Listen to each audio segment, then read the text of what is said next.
Namaskar. Welcome to English for everyone. My name is Ratanlal Sharma.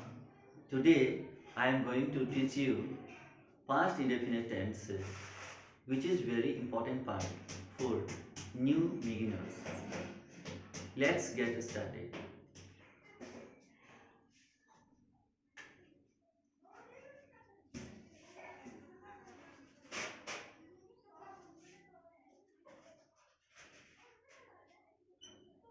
Past indefinite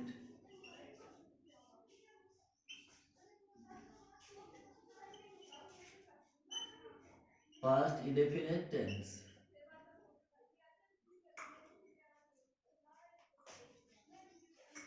past definite tense अनिश्चित भूतकाल, इसकी हिंदी है अनिश्चित भूतकाल। इंडेफिनेट को सिंपल टेंस भी कहा जाता है। जैसे मान लीजिए पास्ट डेफिनेट टेंस है, इसे हम पास्ट सिंपल टेंस भी कहते हैं। तो इस बात को आप ध्यान रखें, इसे पास्ट डेफिनेट या पास्ट सिंपल टेंस कहते हैं।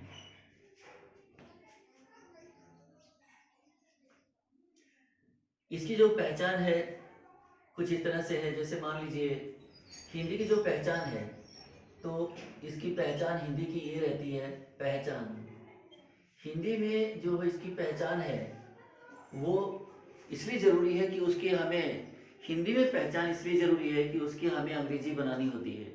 जैसे हिंदी से अंग्रेजी बनानी है तो कैसे बनाया जाएगा, उसकी क्या पहचान है। क्योंकि हिंदी भाषी विद्यार्थियों के लिए, हिंदी भाषी लोगों के लिए, हिंदी जो भाषी जो न्यू बिगिनर्स हैं उनको अंग्रेजी में जाना होता है, अंग्रेजी बोलना होता है, सीखना होता है। तो ऐसे में वो किस प्रकार के पास्ट के वाक्य हों कि उसको अंग्रेजी में इस काल में बना सके। आइए हिंदी से अंग्रेजी की पहचान बताएं, उसके बाद में हम आपको पास्ट डेफिनेट टेंस भरना भी सिखाएंगे, बताएंगे। उसके बाद में इसमें क्या वर्ब है, नेगेटिव क्या है, इंट्रोगेटिव क्या है, ये सब मैं आपको बताने वाला हूँ। वीडियो को पूरा देखिएगा और अंत में इसको वीडियो को लाइक कीजिएगा, शेयर के बटन को अवश्य दबाइएगा और मेरे चैनल को सब्सक्राइब कीजिएगा और अधिक से अधिक लोगों तक इसे शेयर कीजिएगा। आइए शुरू करते हैं। पहचान है हिंदी वाक्य के अंत में, हिंदी वाक्य के अंत में, हिंदी वाक्य के अंत में, हिंदी वाक्य के अंत में इसकी पहचान जो है या, ये, ई,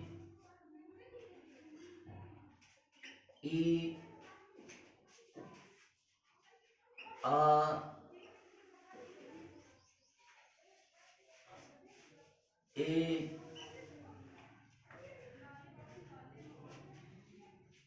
आदि हैं, आदि आते हैं। देखना है कि हिंदी वाक्य के अंत में या, ये, ई, आ, ए आदि आते हैं, ये आपको ध्यान में रखना होगा। अब ये तो हिंदी की पहचान हुई। अब अंग्रेजी में जैसे कि टेंस भरना आता है, करेक्ट फॉर्म यूज करना पड़ता है उसमें। तो वर्ब के वैसे तो 5 रूप होते हैं, लेकिन यहाँ हम आपको 3 रूप के बारे में बताएं। First form, second form, third form के नाम से उसे जानते हैं। तो बेस्ट फॉर्म तो एक ही होता है, लेकिन उसकी सेकंड और थर्ड भी बनता है, ठीक है ना। तो अब क्या है, इस टेंस में हम कौन सा वर्ब या जो लगाने वाले हैं वो कौन सी वर्ब लगेगी, वर्ब की सेकंड फॉर्म।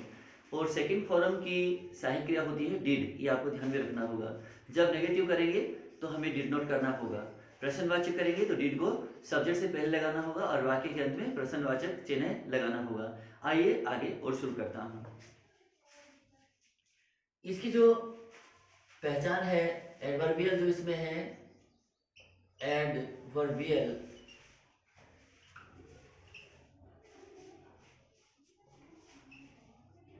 एडवर्बियल जो इसमें है वो आपको देखना है। जैसे कि मान लीजिए एक तो यस्टरडे, यस्टरडे मान लीजिए वाक्य के आखिर में आ जाता है, तो समझो कि ये पास्ट डेफिनेट टेंस है। यस्टरडे का अर्थ होता है बीता हुआ कल, ठीक है ना। इसके अलावा जैसे मान लीजिए दी अदर डे आता है, दी अदर डे, तो ये भी पास्ट इंडेफिनिट में ही आता है। अगर दी अदर डे लगा है तो ये किसी भी टेंस का नहीं हो सकता सिवाय पास्ट इंडेफिनिट टेंस के, और ये यस्टरडे पास्ट इंडेफिनिट में टेंस में ही आता है। तो इसकी पहचान होती है, ये एडवर्बियल्स है ये। उसके बाद में जैसे मान लीजिए हम इन का प्रयोग करते हैं, माना कि इन एक प्रीपोजिशन है लेकिन ये इस टेंस में यूज किया जाएगा, ठीक है, तो ये इसमें आएगा। इसके अलावा जैसे मान लीजिए अब लास्ट नाइट है, मान लीजिए लास्ट नाइट पिछली रात, ठीक है ना, या लास्ट इवनिंग है पिछली शाम, ठीक है, बीती हुई शाम के बारे में लास्ट इवनिंग, या लास्ट वीक पिछला सप्ताह, ठीक है ना, पिछले सप्ताह, या लास्ट मंथ पिछला महीना, ठीक है ना, इस तरह से, या लास्ट ईयर। ये जो है वाक्य के अंत में आपको मिलेंगे। यस्टरडे वाक्य के अंत में मिलेगा, दी अदर डे है ये भी वाक्य के अंत में लगता है, इन भी वाक्य के अंत में लगता है, और लास्ट नाइट ये भी वाक्य के अंत में, लास्ट इवनिंग ये भी वाक्य के अंत में, लास्ट वीक ये भी वाक्य के अंत में, और लास्ट मंथ ये भी वाक्य के अंत में, और लास्ट ईयर ये भी वाक्य के अंत में आपको मिलेंगे। तो ऐसे जो एडवर्बियल्स जो हैं ये आपको वाक्य के आखिर में मिलेंगे, आप इनको पहचान के रखिएगा। और जब ये अगर वाक्य के आखिर में आते हैं तो आप समझ लीजिएगा कि ये पास्ट डेफिनेट टेंस है, और पास्ट डेफिनेट के जो रूल्स हैं उसके अनुसार आपको वाक्य बनाना पड़ेगा। तो आइए कुछ आगे बढ़ते हैं। अब इसमें जो मेन वर्ब है, मेन वर्ब जो यानी कि बेस वर्ब जो है, मेन वर्ब जो इसमें लगेगा वो इस प्रकार है, वर्ब की सेकंड फॉर्म लगेगी इसमें, V2 का मतलब है वर्ब की सेकंड फॉर्म, ठीक है ना, अर्थात V2, ठीक है ना, इस प्रकार से, या फिर इसको हम थर्ड, या फिर हम इसको सेकंड फॉर्म ऑफ वर्ब भी कहते हैं, ठीक है ना, वर्ब की सेकंड फॉर्म कह सकते हैं, सेकंड फॉर्म ऑफ वर्ब, क्रिया का दूसरा रूप। इसके बाद में जैसे मान लीजिए अब हम इसमें हेल्पिंग वर्ब को देखें, तो हेल्पिंग वर्ब इसमें होता तो है नहीं, पॉजिटिव में तो हेल्पिंग वर्ब आएगा नहीं। पॉजिटिव सेंटेंस जो होगा, सकारात्मक वाक्य जो एफर्मेटिव सेंटेंस कह लीजिए या फिर पॉजिटिव सेंटेंस कह लीजिए, तो इसमें जो है हेल्पिंग वर्ब कभी नहीं लगता है, ठीक है ना। हेल्पिंग वर्ब लगाएंगे तो उसका कुछ अलग अर्थ बनेगा, फिर वो हटके नियम बनता है कुछ। लेकिन टेंस का मान लीजिए अवलोकन करना है, टेंस को सीखना है, तो हमें पॉजिटिव सेंटेंस में हेल्पिंग वर्ब नहीं मिलेगा।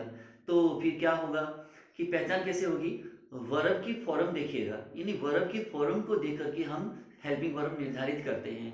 अगर आपको यहाँ सेकंड फॉर्म मिल रहा है, वर्ब की सेकंड फॉर्म मिलेगी, तो जाहिर है इसकी हेल्पिंग वर्ब डिड होगी, और जब डिड लगेगा तो आगे सेकंड फॉर्म जो है वो फर्स्ट फॉर्म में बदल दिया जाएगा। आइए देखते हैं।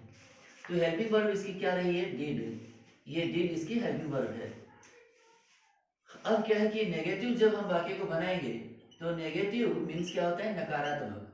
जब हम वाक्य को नकारात्मक बनाएंगे तो कैसे बनेगा, डिड के बाद हम नॉट लगाएंगे, तो क्या हो गया, डिड नॉट। इसको संक्षिप्त में हम डिंट कहते हैं, डिंट, इसको डिंट कहेंगे, यानी डिड लिख करके एन लिखेंगे और अपॉस्ट्रोफी लगाकर टी लिख देंगे, तो क्या होगा, डिंट। ये डिडंट नहीं है, डिंट कहा जाएगा, इसको पुकारा जाएगा। तो इसका उच्चारण जो प्रोनाउंसिएशन डिंट रहेगा। अब क्या करना है इसको, जैसे अब इंट्रोगेटिव बनाना चाहते हैं, इंट्रोगेटिव INTERROGATIVE, इंट्रोगेटिव मान लीजिए बनाना चाहते हैं, तो क्या होगा, सबसे पहले हमें डिड लगाना पड़ेगा। डिड के बाद में हमें क्या लगाना है, सब्जेक्ट लगाना होगा। सब्जेक्ट के बाद में हमें क्या लगाना है, वर्ब की फर्स्ट फॉर्म। उसके बाद में हमें क्या लगाना है, यदि है तो ऑब्जेक्ट लगाना है।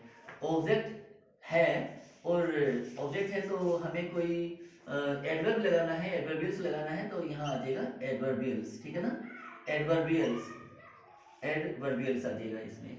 तो इस तरह से, और आखिर में जो है क्वेश्चन मार्क लग जाएगा यदि ये इंट्रोगेटिव है तब। अब आगे क्या करना है, इसको आगे बढ़ाते हैं। अब इसका जो शुरुआत है स्ट्रक्चर से करते हैं। स्ट्रक्चर होगा, उस स्ट्रक्चर के अनुसार आप वाक्य बना सकते हैं। जैसे मान लीजिए इसका स्ट्रक्चर जो रहा है STRUCTURT, स्ट्रक्चर स्ट्रक्चर जो है, या इसको फॉर्मूला भी कह सकते हैं, ठीक है ना। तो सबसे पहले हम क्या करेंगे, सब्जेक्ट लगाएंगे। सब्जेक्ट लगाएंगे, सब्जेक्ट के बाद में V2 लगाएंगे, V2 के बाद में हम लगाएंगे ऑब्जेक्ट, ठीक है ना, ये देखना है। अब सब्जेक्ट के स्थान पर जो है क्या होता है, नाउन होगा। सब्जेक्ट के स्थान पर या तो नाउन मिलेगा या फिर हमें प्रोनाउन मिलेगा, ठीक है ना, प्रोनाउन, ठीक है। वर्ब सेकंड लगेगा इसमें। ऑब्जेक्ट के स्थान पर या तो हमें नाउन मिलेगा, ठीक है ना, या हमें यहां मिलेगा, क्या मिलेगा, ऑब्जेक्टिव, ऑब्जेक्टिव केस मिलेगा, ऑब्जेक्टिव केस।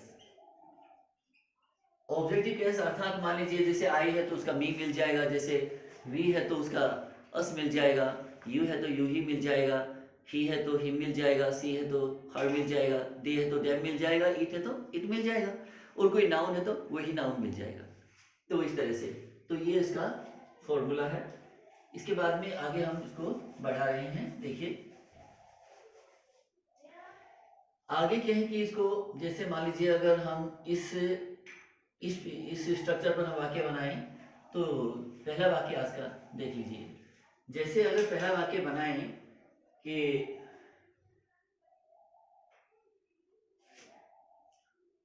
उसने उसने 10 रुपए में कल एक पेन खरीदा, एक पेन खरीदा। क्या किया उसने, कल एक 10 रुपए में पेन खरीदा, ये हुआ। ये इसकी हिंदी है। अब ऐसे इस प्रकार की मान लीजिए अब ये हिंदी है, अब हमें क्या है कि इसकी अंग्रेजी बनानी है, तो कैसे बनाएंगे आइए आप सीखिएगा। तो सबसे पहले हमें क्या लिखना है, उसने, उसने वह या उसने को कहते हैं ही, क्या कहते हैं ही ये सब्जेक्टिव केस होगा यहाँ, उसने, ठीक है ना। उसने खरीदा, क्या, अब क्या करिए, काम इसने क्या किया है, खरीदने का काम किया। खरीदने को क्या कहते हैं, परचेज। छोटी वस्तु को खरीदने के लिए परचेज यूज करते हैं, बड़ी वस्तु को खरीदने के लिए बाय का यूज करते हैं, यानी बाय बॉट, इस प्रकार। तो यहाँ हम क्या करेंगे, खरीदा तो परचेज्ड, PURCHASED, ही परचेज्ड, उसने खरीदा। क्या खरीदा, एक पेन खरीदा, ये एक पेन खरीदा। तो हमें उल्टा चलना है, इस तरह से चलते हुए आएंगे। ही परचेज्ड ए पेन, उसने एक पेन खरीदा। कितने में खरीदा, 10 रुपए में, ठीक है ना, 10 रुपए में खरीदा। तो अब क्या है कि इसमें हम खरीदने या बेचने के लिए कोई चीज़ क्रय की जाती है या विक्रय की जाती है, तो हम प्रीपोजिशन फॉर का यूज करते हैं। किसका, फॉर, हमेशा ध्यान रखिएगा। तो इसमें 4 रुपीज, आप कितने में, 10 रुपए में, 4 रुपीज 10, 4 रुपीज 10, 10 रुपए में पेन खरीदा। He purchase a pen for rupees 10, उसने 10 रुपए में पेन खरीदा। कब खरीदा, अब आ गया कल, ये कल वाला जो है यस्टरडे, YESTERDAY, ये हुआ। He purchase a pen for rupees 10 yesterday, उसने कल 10 रुपए में एक पेन खरीदा, ये हुआ। अब क्या करते हैं, उसने कल एक पेन 10 रुपए में नहीं खरीदा, नेगेटिव बनाना है, तो हम इसको कैसे बनाएंगे, ही डिड, नॉट अगर पूरा लगाएंगे तो पूरा लगा दीजिएगा, नहीं लगाएंगे तो शॉर्ट भी कर सकते हैं। ही didn't purchase a pen for rupees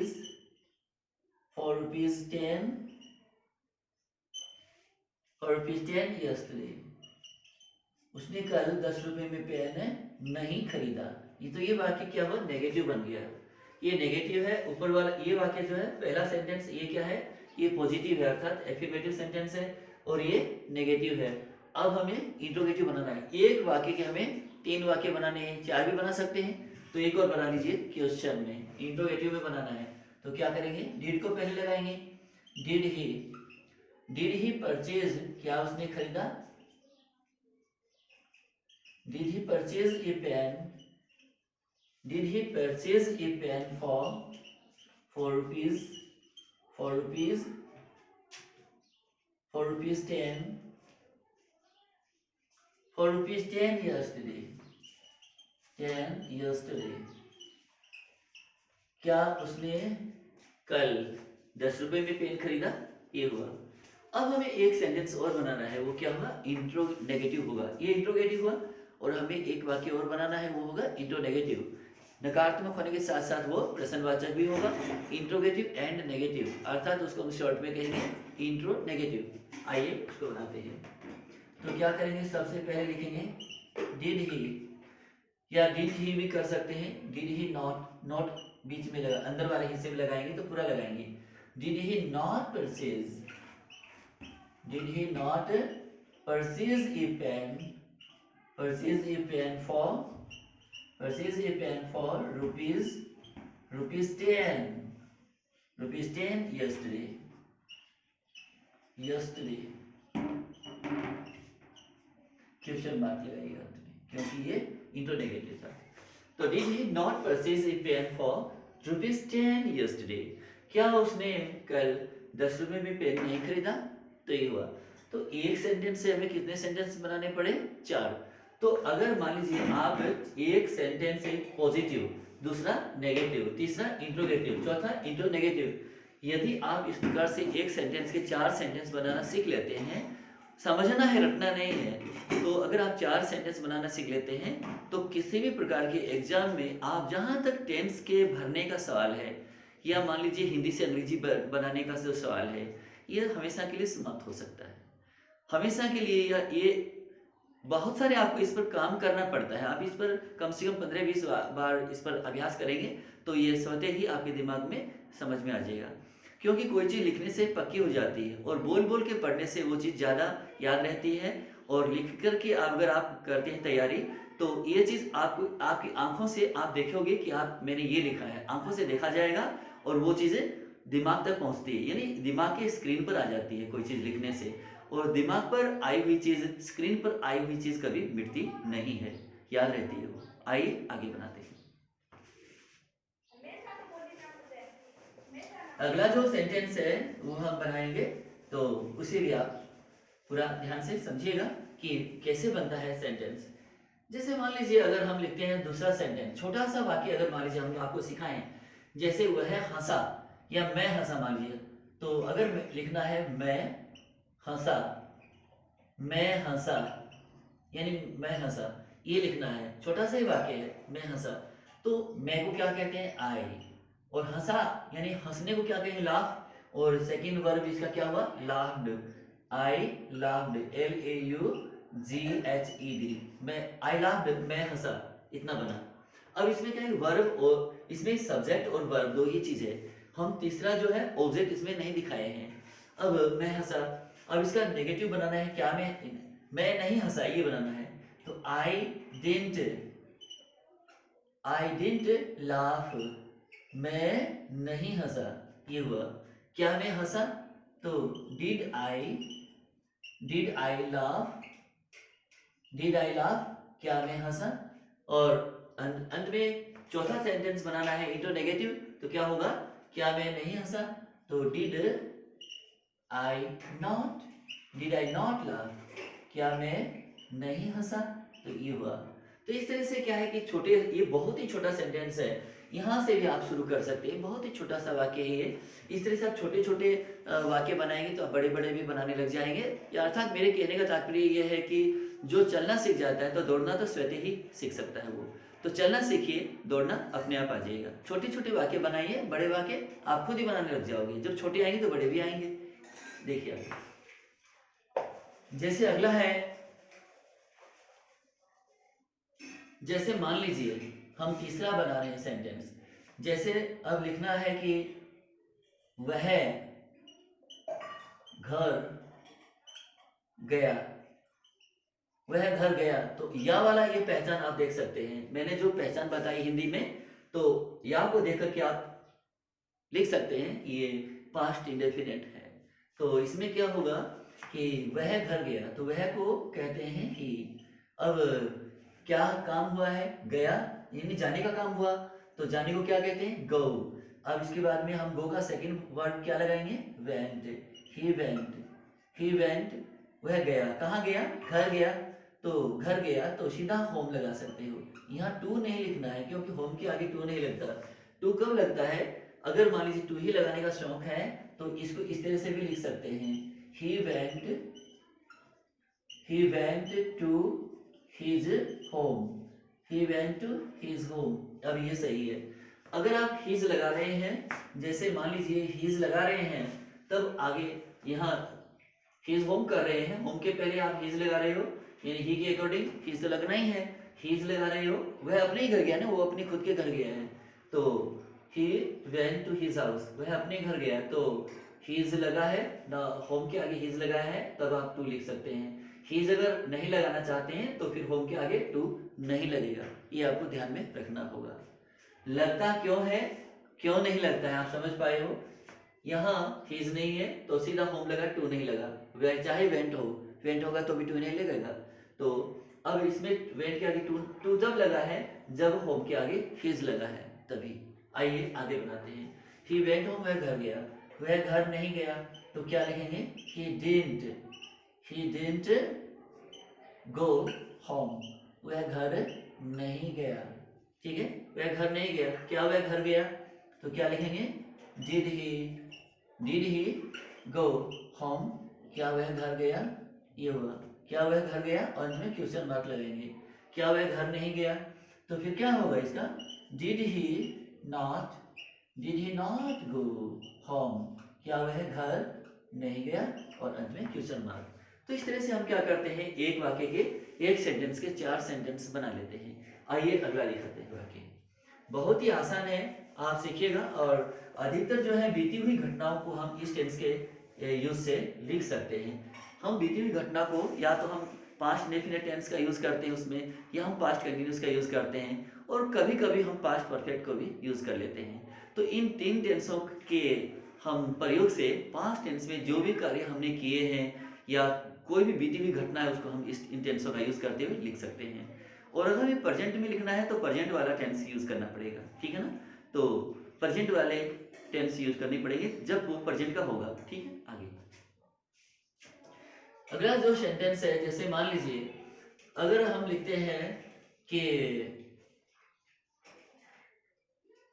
जैसे मान लीजिए वे अपने मित्र से मिलने, वे अपने मित्र से मिलने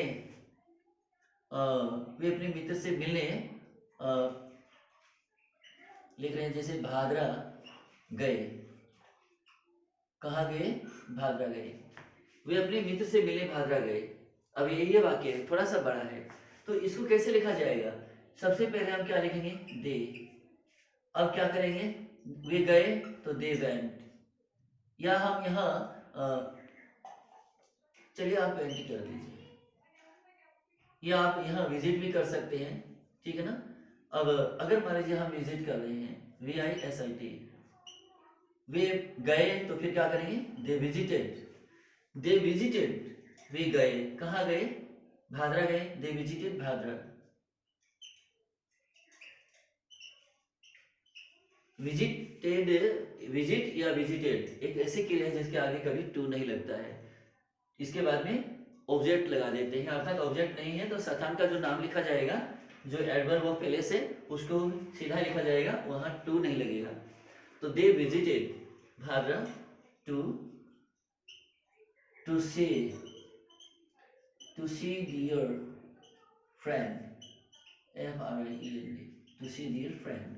दे visited Bhadra to see dear friend, वे अपने मित्र से मिलने के लिए, यानी अपने मित्र से मिलने के लिए कह लीजिए, देखेंगे तो मिलने के लिए हो गया ना, टू सी का मतलब है देखना, देखने का मतलब है मिलना, तो यहाँ मीट भी कर सकते हैं, टू सी भी कर सकते हैं। They visited Bhadra to see dear friend, वे अपने मित्र से मिलने के लिए भादरा गए, ये हुआ। अब क्या होगा कि वे अपने मित्र से मिलने के लिए भादरा नहीं गए, अगर नेगेटिव बनाना चाहते हैं तो इसको बनाया जाएगा दे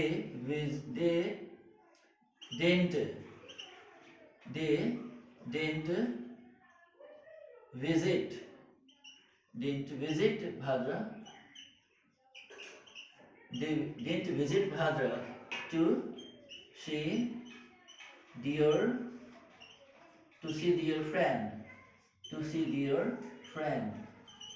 ये नेगेटिव हो गया वाक्य, क्या हुआ, सेंटेंस नेगेटिव है ये।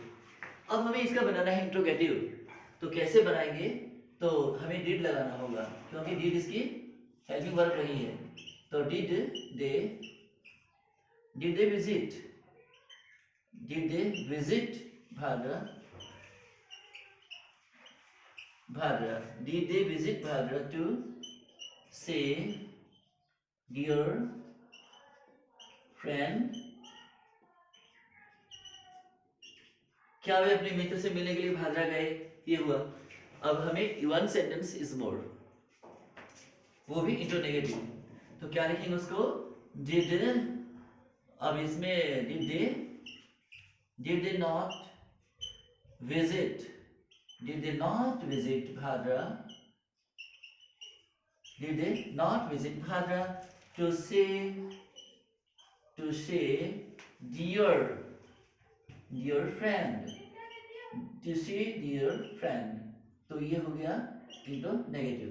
तो इस तरह से हमें कितने सेंटेंस बनाने पड़ते हैं, 4 सेंटेंस बनाने पड़ते हैं। 4 सेंटेंस जब एक के 4 बनाने आप सीख जाएंगे तो इसमें आप जाहिर है कि सही रूप से आप लिख पाएंगे। आइए आगे,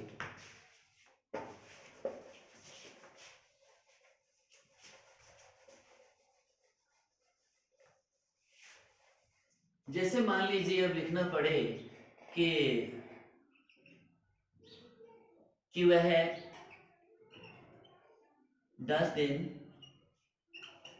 वह 10 दिनों तक, वह 10 दिनों तक, वह 10 दिनों तक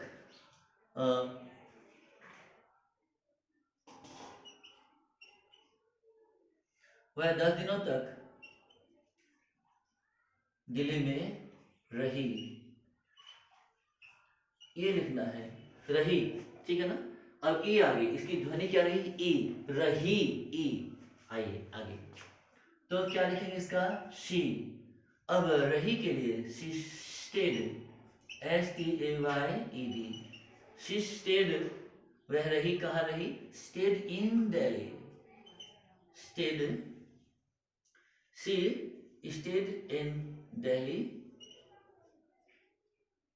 वह दिल्ली में रही, कितने दिन रही, 10 दिनों तक। तो क्या करेंगे, for 10 days, for 10 days, 10 दिनों तक। अब यहाँ क्या है, for का मतलब क्या हुआ, तक, लेकिन यहाँ से नहीं है। से का अर्थ कब होगा, जब हम इसमें जैसे मान लीजिए प्रेजेंट परफेक्ट कंटिन्यूअस में यूज करें, या पास्ट परफेक्ट कंटिन्यूअस में यूज करें, या फिर हम फ्यूचर परफेक्ट कंटिन्यूअस में यूज करें, तो सेंस या फोर का अर्थ से होता है, लेकिन यहाँ फोर का अर्थ तक में है, ध्यान रखिएगा। She studied in Delhi for 10 days, वह 10 दिनों तक दिल्ली में ठहरी या रही। वह दिल्ली में 10 दिन तक नहीं रही, तो फिर क्या करेंगे, नेगेटिव बनाना है, तो क्या करेंगे, she didn't stay in Delhi। अगर छोटा शहर है तो हम एट का यूज करते हैं, बड़ा है तो हम इन का यूज करते हैं, ठीक है ना। छोटे के लिए एट और बड़े के लिए इन, इस तरह से। तो she didn't stay in Delhi for 10 days, तो ये हो गया आपका नेगेटिव में। क्या हुआ है, 10 दिनों तक दिल्ली में रही, तो फिर क्या लिखेंगे, did she stay in Delhi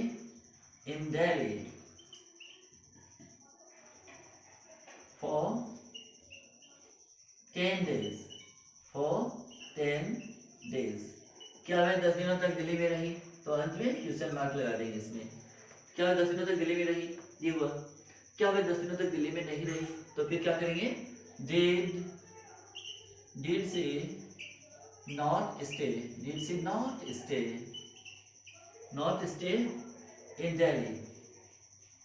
in Delhi for 10 days, ये हो गया। और सेंटेंस कितने बने? एक के 4 बने। आइए अगला बताते हैं।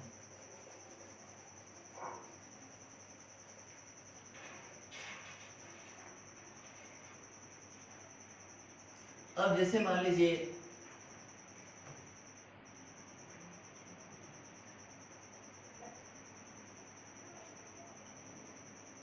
मैंने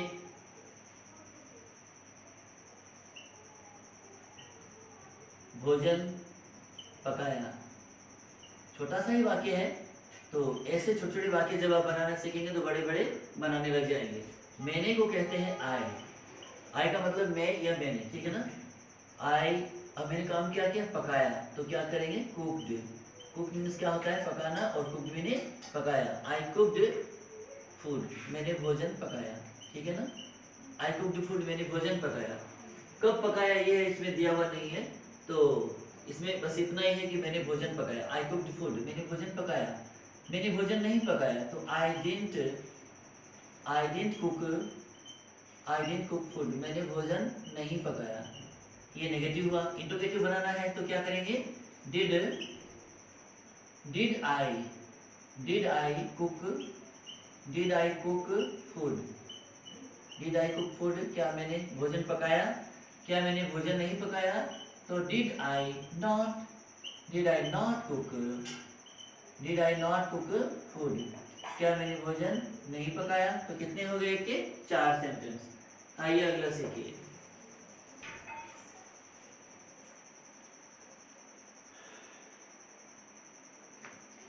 अब जैसे मान लीजिए मैंने कल 1 कप चाय पिया, ये लिखना है। तो कैसे लिखेंगे? मैंने कल एक चाय, मैंने, तो सबसे पहले क्या लिखेंगे? मैंने कल 1 कप चाय पिया।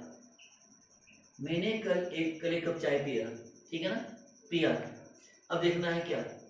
आई, अब मैंने पिया, क्या काम किया? पीने का काम किया। तो पीने को क्या बोलते हैं? या तो आप ड्रिंक कर दीजिएगा, ड्रिंक इतना वो, ड्रिंक आप लिख सकते हैं, ये नहीं कि लिख नहीं सकते, लिख सकते हैं, लेकिन ड्रिंक के स्थान पर अगर आप लिखें टैग का यूज करें, टैग टू टेकन, तो टू का यूज करें तो बेहतर है। और उससे भी बेहतर क्या है कि आप हैव हेड का यूज करें। हैव का मतलब पीना, खाना, लेना, प्राप्त करना, पाना, ठीक है ना। तो खरीदना, बहुत सारे अर्थ बनते हैं इसके, और जैसे जैसे इनका यूज होता है वैसे इनका अर्थ बदलता है। आइए लिखते हैं। तो आई हैड, मैंने पिया, क्या पिया? एक कप ऑफ टी, चाय का 1 कप। मैंने 1 कप चाय पिया। I had a cup of T, मैंने 1 कप चाय पिया। कब पिया? कल, कल की बात है ये। तो यस्टरडे, मैंने कल 1 कप चाय पिया, ये हुआ। अब क्या है, मैंने कल 1 कप चाय नहीं पिया, जैसे मान लीजिए लिखना है, तो हेड का अब क्या करेंगे? यहाँ सेकंड फॉर्म है, ये हेड, वो हेड मत समझिएगा। ये हैव का सेकंड फॉर्म क्या है? हैव और हैज का सेकंड फॉर्म क्या होता है? हेड होता है। थर्ड फॉर्म इसका हेड होता है। तो अब इसका जैसे मान लीजिए सेकंड फॉर्म है, सेकंड फॉर्म की संख्या क्या होती है? डिड। तो आई डिड लिखिएगा, आई डिड। अब क्या कर, नेगेटिव बनाना है तो आई डिडंट कर दीजिएगा, आई डिडंट। अब हेड का फर्स्ट फॉर्म क्या होगा? Have. I didn't have a cup, I didn't have a cup of T yesterday, मैंने 1 कप चाय कल नहीं पिया था, ये हुआ। क्या मैंने कल 1 कप चाय पिया? तो क्या होगा? डिड को आप पहले लगाएंगे, तो did I have a cup of T yesterday, क्या मैंने कल 1 कप चाय पिया? और अंत में क्वेश्चन मार्क लगाना है। Did I have a cup of T. और उसके बाद में इंटरोगेटिव बनाना है, तो क्या करेंगे? Did I not have a cup of T yesterday, YESTERDAY, और अंत में क्या लगाएंगे? Question mark. तो ये कितने वाक्य बन जाते हैं? एक के 4 वाक्य। सीखिए अगला।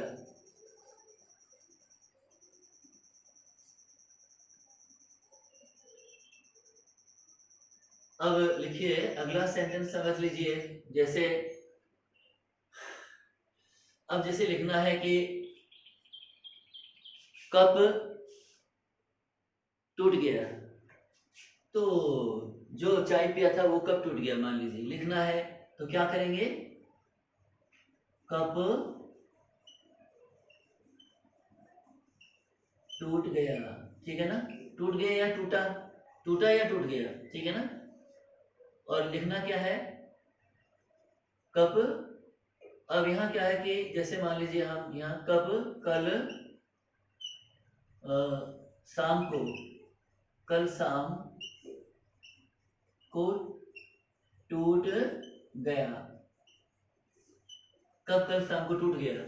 अब क्या करना है, कौन सा कप, जो चाय पिया था, दी कप, दी कप, ठीक है ना। अब टूटने को क्या कहते हैं, ब्रेक, ब्रोक, ब्रोक मीनिंग टूट गया, ठीक है ना, BROKE, दी कप ब्रोक, कब टूट गया, ठीक, कब टूट गया, कब टूटा, कल शाम को, तो फिर क्या करेंगे, यस्टरडे,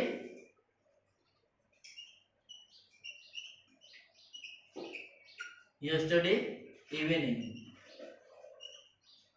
कल शाम को, इवनिंग ये हो गया, तो दी कप ब्रोक यस्टरडे इवनिंग, कल शाम को कप वो टूट गया।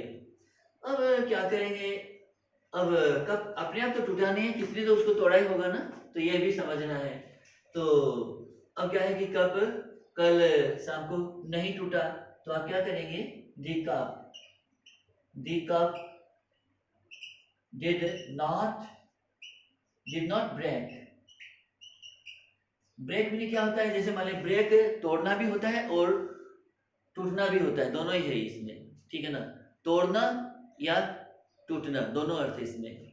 तो बहुत से जो है वर्ब ऐसे हैं जिनका दो दो अर्थ बनते हैं। जैसे मान लीजिए अब इसमें जैसे कि ब्रेक किया है तो इसका अर्थ हुआ टूटना, तो दी कप डिड नॉट ब्रेक, कब नहीं टूटा कल शाम को, तो यस्टरडे, यस्टरडे इवनिंग, EVENING, कल शाम को कब वो नहीं टूटा, क्या वह कब कल टूटा, तो फिर क्या करेंगे, did, did cup, did the cup, did the cup break,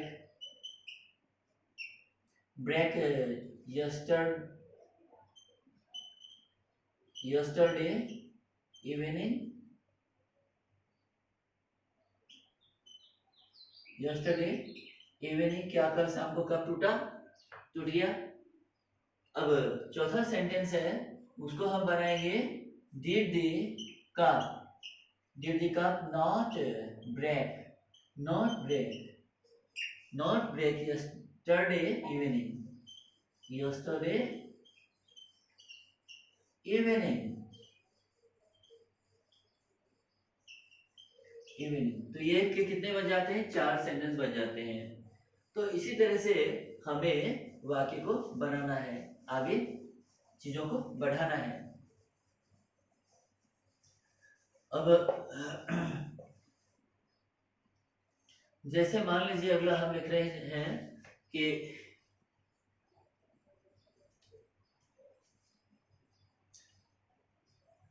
जैसे उसने, उसने मुझे एक पत्र भेजा, उसने मुझे पत्र भेजा, ठीक है ना। अब क्या हुआ कि मुझे मुझे भेजा, यानी पत्र को भेजा, किसको भेजा, मुझको भेजा, तो उसने को कहते हैं ही। अब भेजने को क्या कहते हैं, सेंड, सेंड का सेकंड फॉर्म क्या होगा, सेंड, ही सेंड, उसने भेजा, क्या भेजा, किसको भेजा, मुझे भेजा, तो ये इनडायरेक्ट ऑब्जेक्ट हुआ, ही सेंट मी ए लेटर, उसने मुझे एक पत्र भेजा, उसने मुझे पत्र नहीं भेजा, तो क्या होगा, he did not send, send me a letter, उसने मुझे पत्र नहीं भेजा, क्या उसने मुझे पत्र भेजा, तो क्या होगा, did he send me a letter, क्या उसने मुझे पत्र भेजा? तो अंत में क्वेश्चन मार्क लगाएंगे। क्या उसने मुझे पत्र नहीं भेजा? तो did he not send me a letter, क्या उसने मुझे पत्र नहीं भेजा? तो इस तरह से हम एक वाक्य के कितने वाक्य बना सकते हैं? 4 वाक्य बना सकते हैं। तो इस तरह से आप ध्यान रखें। जैसे मान लीजिए अब अगला जो सेंटेंस है उसको देखिएगा। जैसे अब लिखना है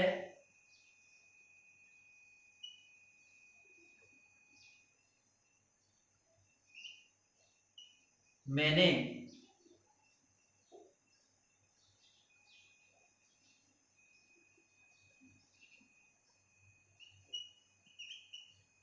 उसे बुद्धिमान मैंने उसे बुद्धिमान समझा। मैंने उसे बुद्धिमान समझा। एक छोटा सा वाक्य है, ठीक है ना। मैंने उसे बुद्धिमान समझा। तो किसने? मैंने क्या किया? समझा। तो आई कंसीडर्ड का मतलब क्या था? समझना। और कंसीडर्ड मैंने समझा। आई कंसीडर्ड मैंने समझा। किसे? उसे। आई कंसीडर्ड हिम मैंने उसे समझा। क्या समझा? बुद्धिमान समझा। I considered him intelligent. INTELLIGENT intelligent ये हुआ। तो क्या हुआ कि आई कंसीडर हिम इंटेलिजेंट, मैंने उसे बुद्धिमान समझा। या फिर यहाँ वाइज भी आप कर सकते हैं। आई कंसीडर हिम वाइज, मैंने उसे बुद्धिमान समझा। तो अब क्या है कि अब ये बुद्धिमान कौन है आप समझ सकते हैं। इसको हिम के बाद में लगाया गया है। तो बुद्धिमान कौन है? हिम है। यानी कि ये व्यक्ति है वो बुद्धिमान है।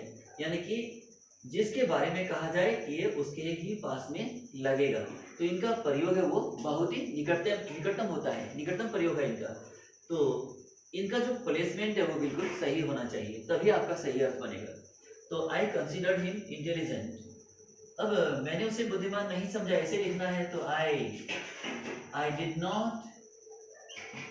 डिड भी लिख सकते हैं, डिड नॉट भी लिख सकते हैं। I did not consider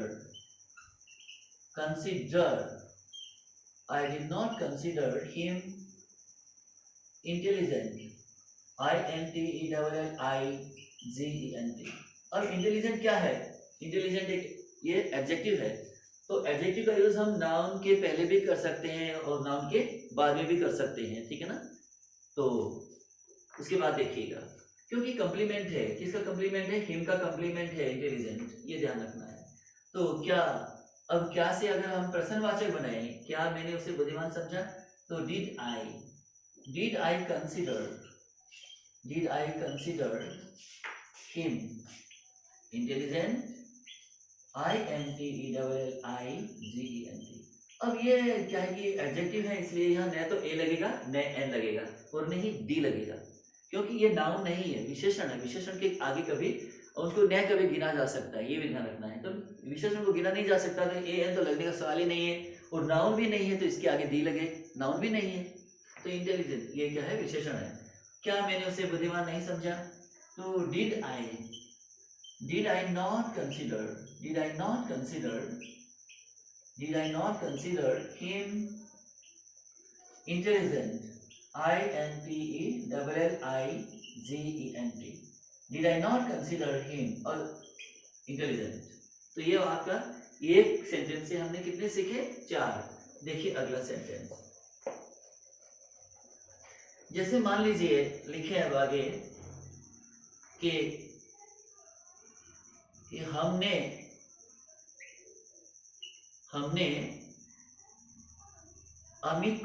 Amit किसी का नाम है मान लीजिए। हमने अमित को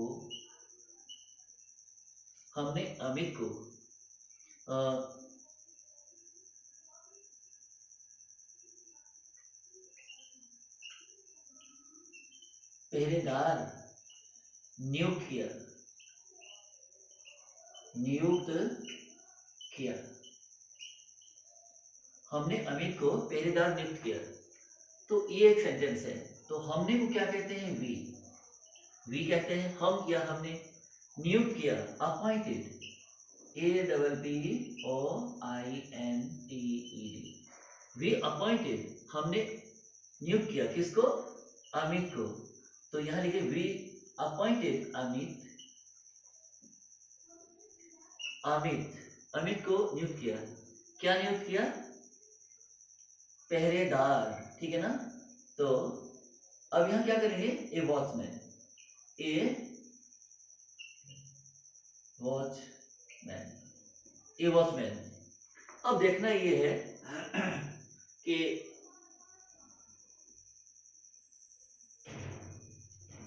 यहाँ ए नहीं लगाएंगे, क्यों नहीं लगाएंगे कि अपॉइंटेड है ना, अपॉइंटेड है, कंसीडर्ड है, कोल्ड है, ऐसी क्रियाएं होती हैं जिनके आगे जो कंप्लीमेंट लगेगा ना, उस कंप्लीमेंट से पहले ए एन नहीं लगता है, डी नहीं लगता है।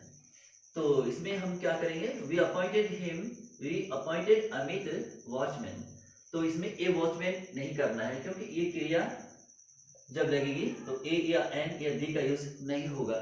तो वॉचमैन कौन है, अमित है, इसको नियुक्त किया हमने। तो appointed Amit, we appointed Amit watchman, ये हुआ। तो इसमें ए नहीं लगेगा, ये ध्यान रखना है। बाकी कोई भी क्रियाएं होती है ना, जैसे मान लीजिए सेलेक्ट है, अपॉइंटेड है, कंसीडर्ड है, कोल्ड है, इनमें क्या है कि ये नहीं लगती है। आगे कोई भी क्रिया होगी ना, उसमें हम लगा सकते हैं, उसमें कोई दिक्कत नहीं है। तो लिखते हैं अगला, we did not appoint, APPOINT, we did not appoint Amit watchman.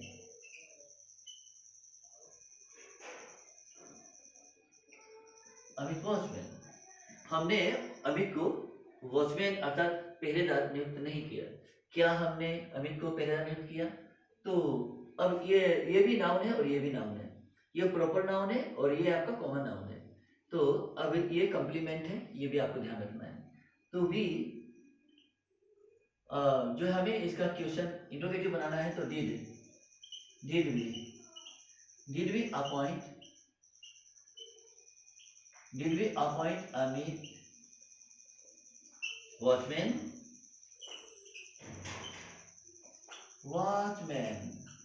क्या हमने अमित को वॉचमैन नियुक्त किया? अब अगला लिखना है, क्या हमने अमित को वॉचमैन नियुक्त नहीं किया? Did we not appoint Amit watchman, और अंत में क्वेश्चन मार्क लगाना है।